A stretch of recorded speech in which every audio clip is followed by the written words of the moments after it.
When you are researching your history, you begin to understand truly why you are the way you are, why you think the way that you think, why your mother and father raised you and the way that they raised me. I was raised in a very holy and sacred environment. Not perfect, because being holy and sacred just means that you're being perfected in God's grace and mercy every single day. He passed that on to my father, because my father, to me, is just like my grandfather was to him, bigger than life. My father, Solonaf, loved his father very much. He says there were very few times that my dad had to whip me, but when he did, he never had to whip me again. And then he even said that said something in later on in years that my dad told my mom once. He said, "I don't have to whip you, Solon, because you're going to do it. You're going to do whatever I tell you to do the first time." And then later on in years, when I was young, I remember my father saying the same thing to my mother. "Eleanor, you don't have to whip her anymore because she'll do whatever you ask her to do the first time." And so it lets me know that we have a strong history in discipline and love, but especially respect. Daniel Anthony was a builder. He was a minister. He built my first church that we attended. He pastored it for a number of years. He was very successful in his pastoralship because the fact that this farm in the area had a lot of people that lived around here, and his membership was always nice. And he did well. And he also pastored another church over here by where my mother's people live. We got Pearl Street, we got Leonard Street, we got Solon Street, we got Calvin Street, we've got Luke Anthony Jr. Street, we got Ellis Anthony Jr. Senior Street, we got Leo Street, Alma Street.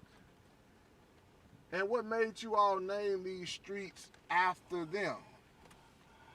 Well, since the community provided the land for them to build houses on here, we decided they just named the streets for the ones who provided the ground for them.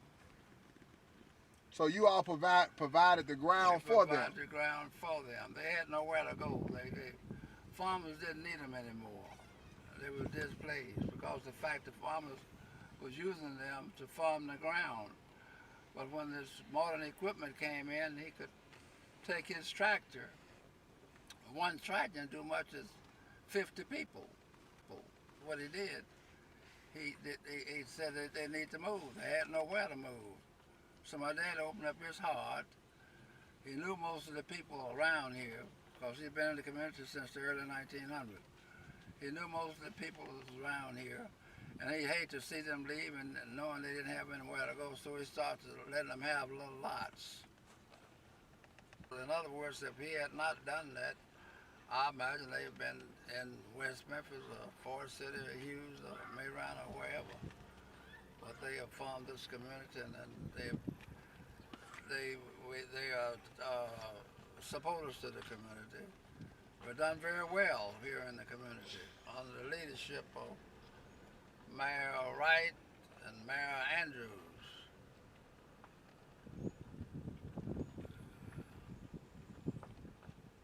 But we got much further to go. We just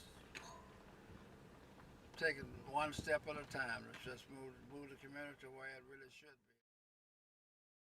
The legacy here is my grandfather and his brothers. They're the ones that started the funeral home. We remember my granddad, and in order to get sharecroppers off field or whatever, then they help get people off of field of other people, give them a place to stay, and down through the years, because of the business, the funeral service, they just helped, took care of people, and I think the legacy of this family, as long as I've been in this world and was old enough to really understand what was going on, is that they've always been dutiful about helping people, and it didn't matter who it was. I grew up with two amazing parents, Solon and Eleanor, two educators. disciplinarians, high standards, and every day reminded you who you were and what you need to strive to be. We grew up in a home that was full of love, full of dedication, full of honor and respect. My brother and my daddy founded the funeral home in 1946. Which brother was that? M.L. Anthony. So And what's my- the story behind that? I think it's been told. You can tell it better than I can. The reason he went off to the Navy. Oh, he went to the Navy, and he stayed in the Navy 8 years to send money back home to his dad to build a funeral home. The funeral home that's on our grounds today was built by my daddy and my brother. And this is the funeral home. And that's this is the down funeral in at Anthony's Anthonyville today. Anthonyville. Anthonyville today. We've made some additions to it since then. So my brother, he stayed around for a year or so to try to operate the funeral home, but business was so slow until he just couldn't deal with it. So he went to Chicago to take a job with Swift. And he sent back 6 months or a year later, and he told my daddy, I wish you'd find somebody to sell that funeral home to up because I don't think I'm going to be interested in it anymore. So I was married with 2 children, so I had to either buy the funeral home or move. So my wife and I bought the funeral home in 1950 from my brother. And you bought it for how much? $2,500 Yes, sir. And you got the loan from who? from Mr. Umstead. But at that time, you wouldn't be able to get $50 from the bank because they just wasn't letting people have money at that time. And I was standing anyway. I never want to think about going to color because I think everybody's human being. And he went to the bank and he stood for that $2,500 for the funeral home. We sent my brother a check for $2,500. He was the happiest thing in the world, you understand? And we were happy because we had a place to live. All of your children were born in that funeral All of my children were born in that funeral home. and we were raised, And were raised as in Mom that would funeral. say, were reared in that funeral home. And I always had problems out of my baby daughter carrying people to the morgue when they come to the funeral home because he always thought somebody wanted to see the body, and the body was back there in the morgue. That baby daughter is me. And that baby daughter was Sandra. There was only a hall between us and the funeral home. A hall went down that's divided our living quarters and the funeral home. And after a number of years, then we added something on to it and made it a little bit more livable. But that's why we lived until 1968. We built a house, and that's when the family moved over to out of the funeral home. But as I said earlier, it was a struggle. But you know, when you're doing it like God wanted it done, you can always get it done. And I'm thankful and I'm grateful for what has happened for us. So it's been 70 years, 1946. 1946. 72 years. 72 years. 72 years. years. For the most Yeah. part. So this is maybe the third, going into the third generation. One, That's right. 2, 3, 4. Four That's correct. generations. I want to tell you this is another funny thing about the funeral home. Out of the funeral home, there was ambulance services offered out of the funeral homes. During that So time. during that time, see, all the ambulance service was done through the funeral homes. The ambulance, you get it from the funeral home.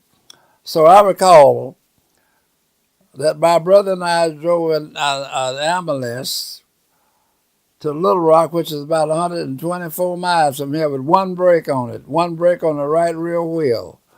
And every time we get ready to stop, the car looked like it's going to turn around. And every time we would get out and look and see how much rubber is left on that tire, to see if we're going to be able to get into Little Rock. But it didn't look like it was hard. It didn't look like it was difficult, but that was something we wanted to do. So my oldest brother, helped us when we first got started with the funeral home. But my oldest brother never cared anything too much about dead folk. He was afraid of dead folk. Yeah, he was pretty afraid. I recall one day we went to pick a body up, and this man had died in a kind of crouched position and frozen. That's what he actually did. He froze to death. And we put him on the stretcher and pushed him down and got him straightened out. And after we got in the hearse with him, he had a sheet over him. We got in the hearse with him. Then he began to go back in that crouch position that he was in. He began to, like he's about to set up. My brother, look at that man sitting up back there. So that's one funny experience I had with my brother. Hey, my name is Daryl Anthony, one of Soul and L. Anthony's grandchildren. I want to say being raised in the same environment, in the same atmosphere as our grandfather, he was like the rabbi of the Old Testament. When all of the students, they wanted to come sit up under the rabbis because the rabbi had all of the knowledge, the wisdom, and the things that the student needed in order to learn what the student needed to learn in order to be successful in life. And that's what our grandfather has been all of our lives. He's been our rabbi.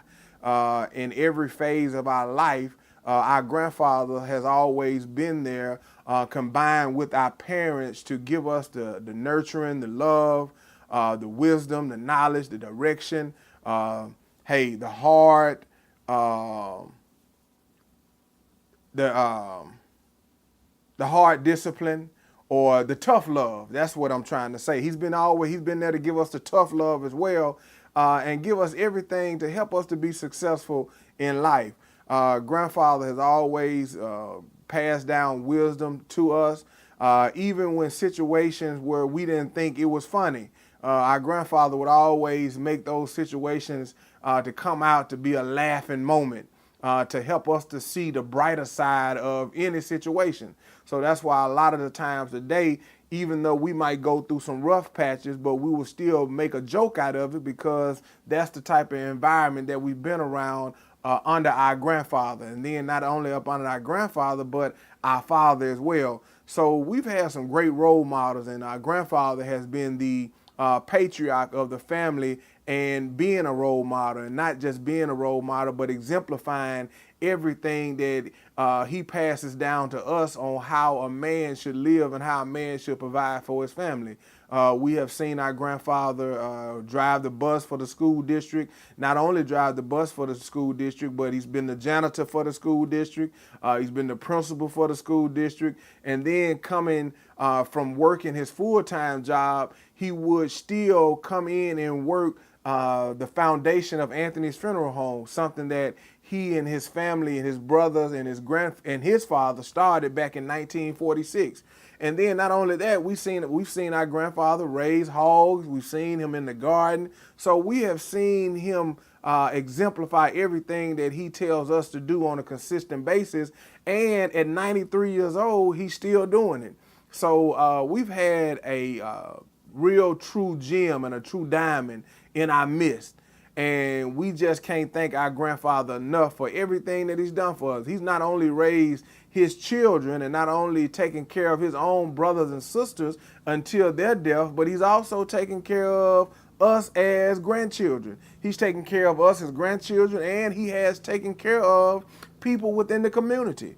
People within the community would always come to our grandfather for various things if they needed it, and our grandfather has always been there to give a lending and a helping hand, even when us as youngsters didn't understand why he was doing it, because we knew that, hey, they were treating grandfather wrong, but he always instilled in us that, hey, we always have to show the love of Christ to any individual. No matter how they treat you, we have to show that love to them, and that's the type of grandfather that we had.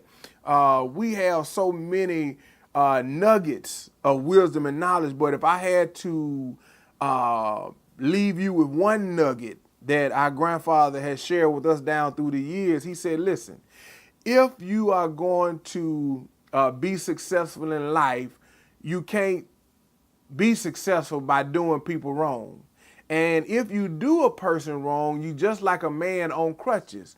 You're disabled because when you're on crutches, you don't have the full flexibility of all of your limbs. But he said, if you treat a man right, you just like a man that's walking on 2 feet. Because a man that's walking on 2 feet, he can run, he can walk, and he can jog. But the man on crutches, he can only go so far. We're in my office here on the south side, Anthony Funeral Home. And as manager, and then as the son, oldest son of Solon and Eleanor Anthony, in Anthonyville or Anthony Quarters, we was raised up in the funeral home. My mother and father was educators, and over 30-some years, 35 or 37 years in the school system, and we was raised up. We was doing ambulance services, and my father would always get me up to go with him on first call, and I was doing funeral services in the 60s when I was in junior high and high school. And we was picking up, and I became a licensed funeral director in 1974. And we would come home. Once I went to college in 1968, and we would come home on weekends and help my mother and father on funeral services. And I went to John A. Gupton embalming school in 1977. I had finished Arkansas State University, and I was working at GE, and we was laid off during 1975, and I told my father that I was ready to go to mortuary school, and so I went to mortuary school at John A. Gupton in Nashville, and I would come home every other weekend to help my mom and father on funeral services. And going to mortuary school and becoming a licensed embalmer, because I was already licensed funeral director before I went to mortuary school. And we became a family unit of establishing our funeral home. And in 1979, June the 24th, I graduated from John A. Gupton and became a licensed embalmer. And I was, from that point in 1980, I became assisting my father and mother in making arrangement and doing the prep work in the embalming department, dressing, and doing all of the final work of preparing the loved one's body.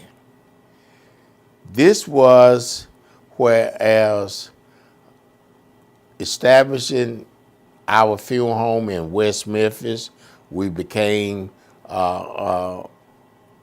in West Memphis as a funeral home in West Memphis, because we started in on Highway 147, where our first funeral home started in 1946.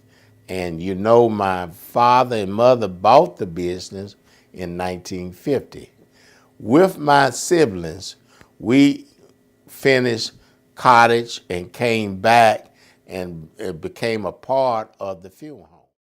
I'm Audrey Anthony. I am the third child out of 4 of Solanell and Anthony. My main office here is in West Memphis, Arkansas on South 16th Street. We've been here in West Memphis since September of '83. Of course, the tornado came through and destroyed us in '87, and we moved back into the building in 1988.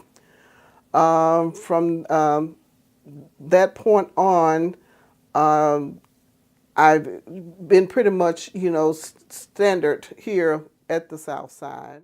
This structure was done after the tornado, and we had open house, and this is our lobby area, and we're going to come into our stateroom. In our stateroom, this is where we have visitations done here.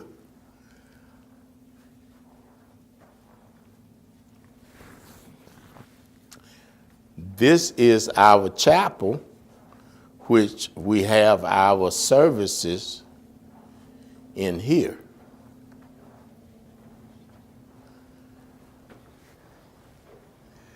This chapel have a capacity of roughly 250 people here.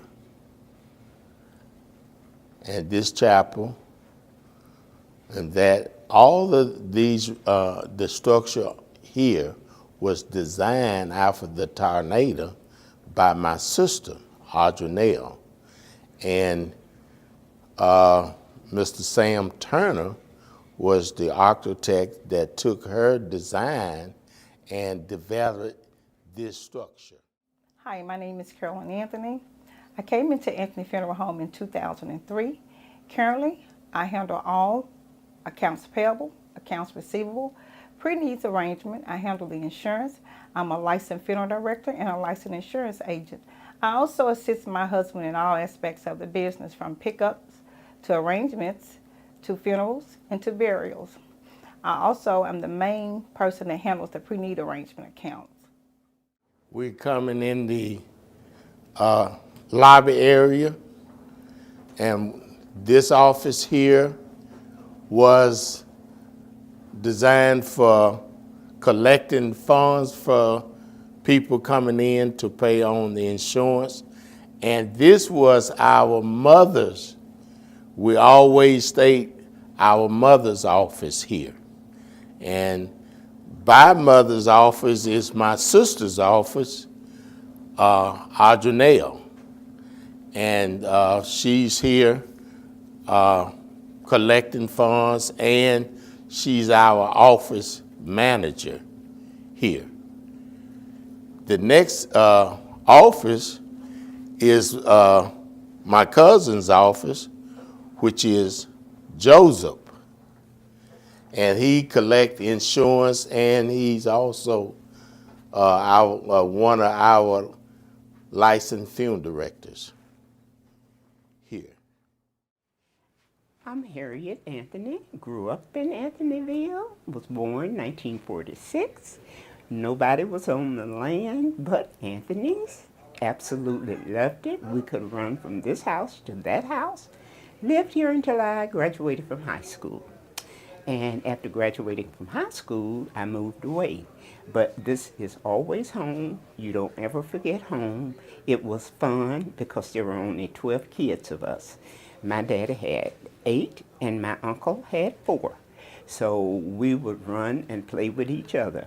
Never had a bad word with anybody, and we would run from one house to the next.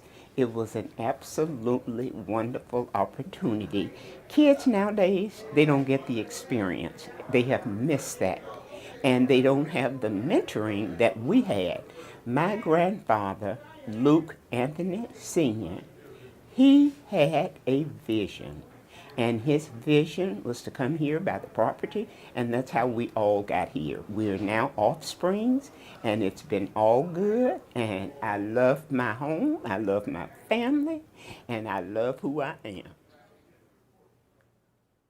Is one of our selecting rooms,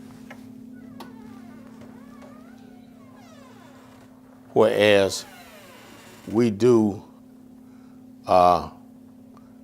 take care of our caskets, and we do make arrangements here as well.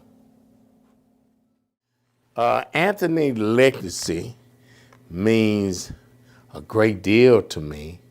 I had experience knowing my grandfather and my grandmother and staying with them and doing the different chores that he had us as young boys, young girls, doing the things, and knowing my uncles, all of my father's brothers and sisters.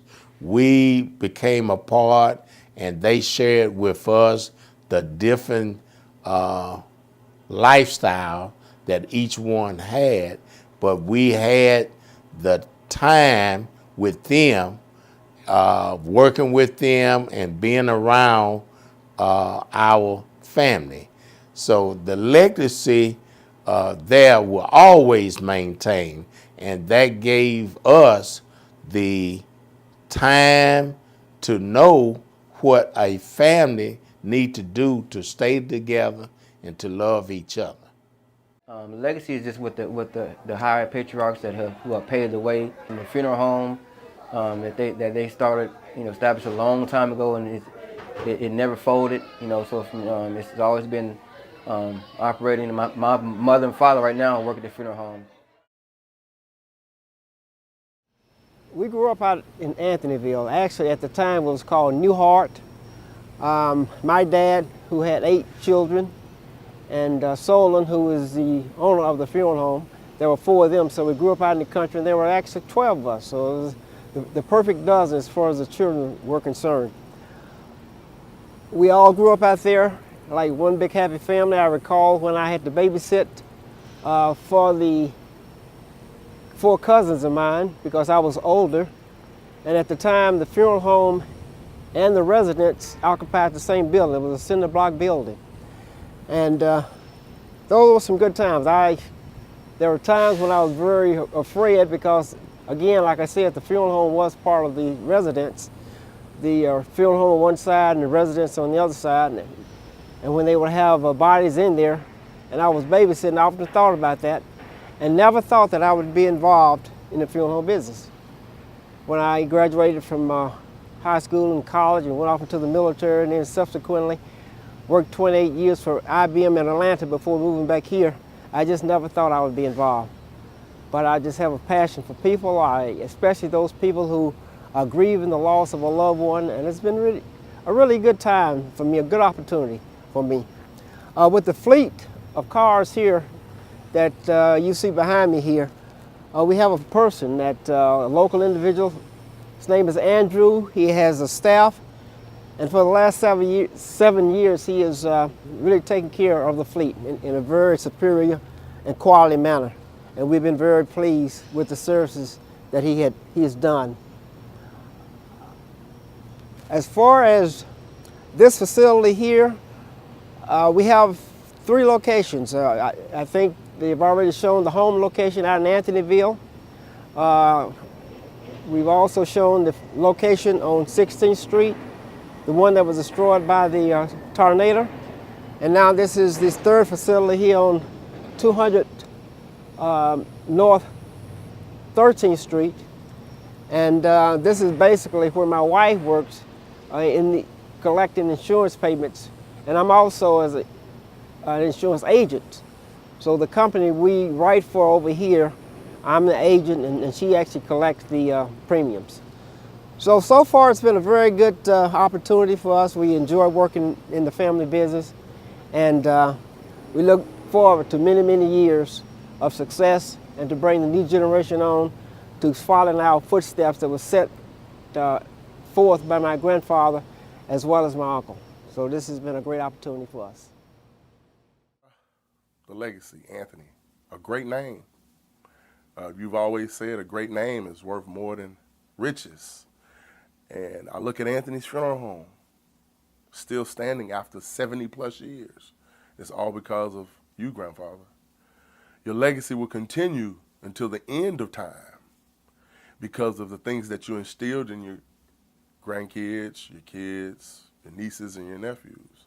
That word will always stand. We can always revert back to what you taught us and use it in this life. Use it every day. What a great man you are. What a great man you are. Granddad, grandfather, we love you. I'm so thankful for having you in our life. Good morning, everybody. Good morning. Hallelujah. Can somebody just give him praise this morning? Can somebody just let the praises rise this morning? Is he worthy of your praise? Is he worthy of your praise? Is he worthy of the praise? Hallelujah. God, we come to praise you. We come to lift you up. Hallelujah. Somebody let your praise rise. Somebody just open up your mouth and give him glory. Somebody open up your mouth and give him honor. Somebody open up your mouth and give him your hallelujah. Somebody open up your mouth and give him your thank you, Jesus. Let your praises rise. Let your praises rise. Let your praises rise. Let your praises rise. Hallelujah. Hallelujah. Old St. Paul Missionary Baptist Church was established in 1905. It was established by Pastor R.H. Drake. He pastored until 1920, and after in 1920, we had a pastor, M.J. Harton, who came to pastor, and he pastored until 1930, and after which Pastor J.G. Randolph came. And Pastor Randolph pastored until 1958, in which Pastor Herman Breckenridge then became the pastor. And after Pastor Breckenridge passed in, I don't know what year he passed, but Pastor George Moore took over the helm in 1970. And Pastor Moore pastored from 1970 until 1991. And in September, the fourth Sunday in September 1991, we came to pastor Old St. Paul along with my wife as First Lady. This is the oldest African American church that was established here in West Memphis, Arkansas. And it was established about a few blocks south of here. They called it across the tracks there. We had a cemetery there. And in 1958, they moved from there to this area here, and the Breckenridge Sanctuary was built in 1959. 2009, the new sanctuary was then built. When I think about the Anthony legacy, I think about all the foundations that have been laid throughout the years. First of all, I think about my grandfather, who worked very hard and taught his grandchildren, my two cousins, Tandy and Frederick and myself, how to use our hands to get things accomplished. He was the type of individual who would actually make tombstones for families when they had loved ones who had passed, and he would make tombstones. We would load them up and take them to the cemetery once they had set and place them. He was the one who had livestock and chickens, and we would gather the eggs and milk the cows and whatever was necessary for survival. So he was a strong advocate from that standpoint. As far as the legacy, the other part would be education. My grandmother, Mama Pearl, she was in the school system for many, many years, along with Uncle Solon and the elder. And they made sure that when we spoke English, that we spoke English correctly. If we made a mistake, they would stop us, correct us, and that has served us well, not only at that time, but in life in general. The other thing, the other legacy that has come down the pike through with this family is a love for one another. They truly love one another, and they looked out for one another. If anybody was in trouble, they made sure that they brought them back within the fold and that everything was on the up and up. I was the second of four biological children that Solon and Eleanor birthed. They were our parents, and all of us were born in the funeral home except Tandy, and all of us was birthed by a midwife except Tandy.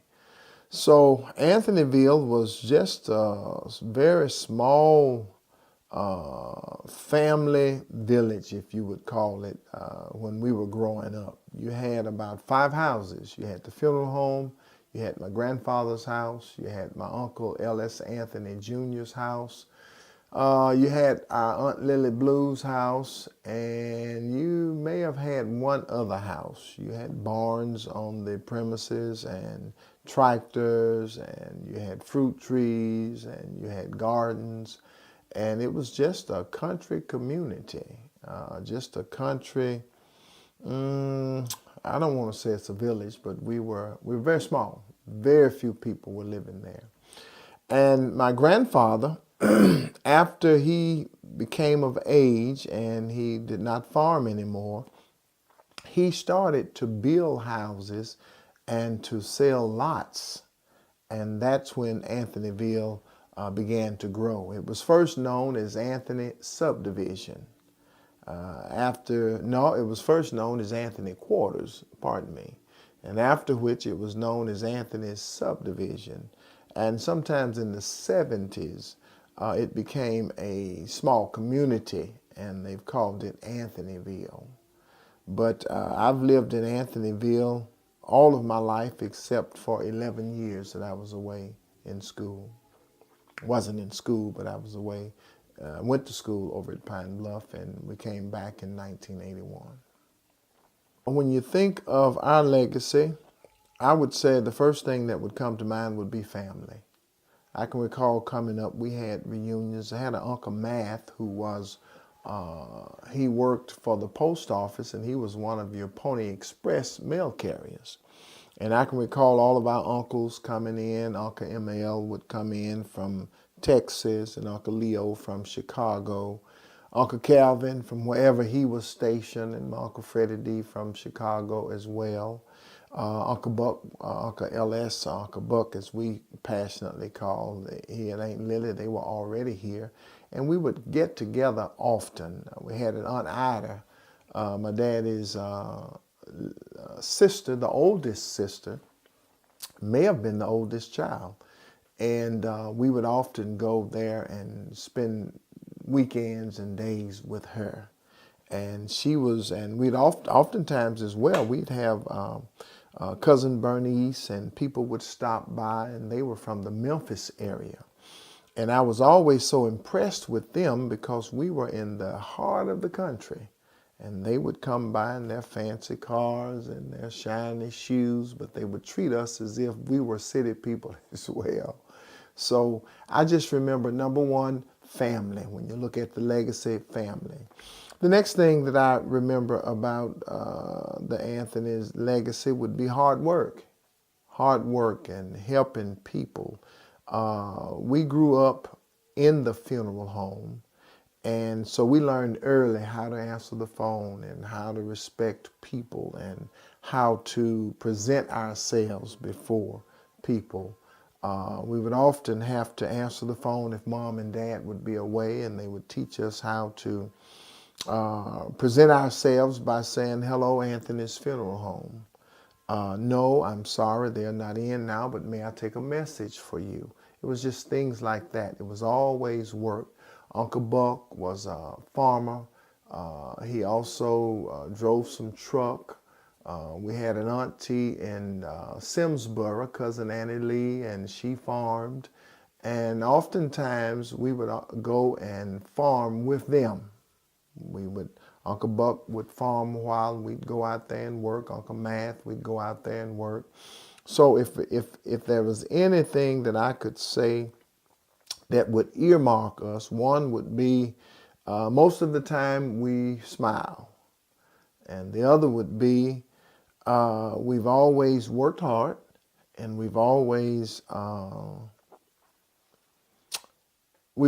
been concerned about others. The Anthonys have always had a servant spirit. I am Solon L. Anthony. I was born January the 26th, 1926. And I said earlier, I am 93 years old. On January the 26th of next year, I'll be 94 years old. And the good master have blessed me abundantly. I can drive my car and go places. My children are so protective of me until I have to get my car and go where I'm going and then call them back and let them know I'm there. If not, they're not going to let me go by myself, okay?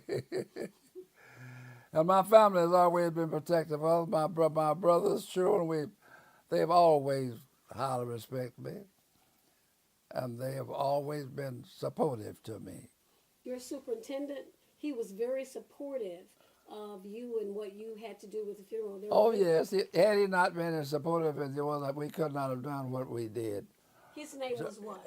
Mr. Roy Stovall. Yes. He was a very strong man, white man. And I always got along with everybody, whether he's a superintendent, a teacher, a student, a janitor, parent, janitor, whomever you are, I always with. But I never fell out with anybody.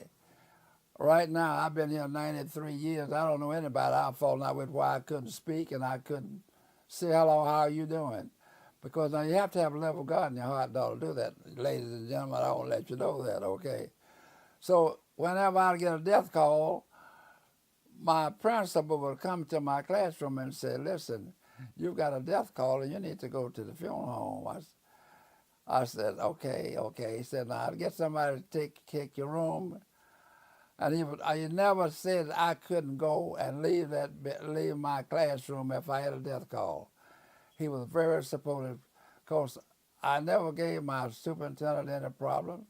I never gave a teacher any problem. Not patting myself on the back, but I'm just telling you what one can do if they put forth a special effort to do it. And he was a great motivator in me, helping to do what we did. And as I continue to say, my wife was a very hard worker in the business. Kept all the records, all the death certificates, all the programs, all the paper notices. She did that on that manual typewriter. All the journals. Everything that was necessary to make it work. She helped make it work. And I still give her credit for this. She never grumbled about nothing, not a thing in the world. And I'm grateful that it has worked like that way for me. I met my wife at 1600 High Street, Little Rock, Arkansas, in 1946.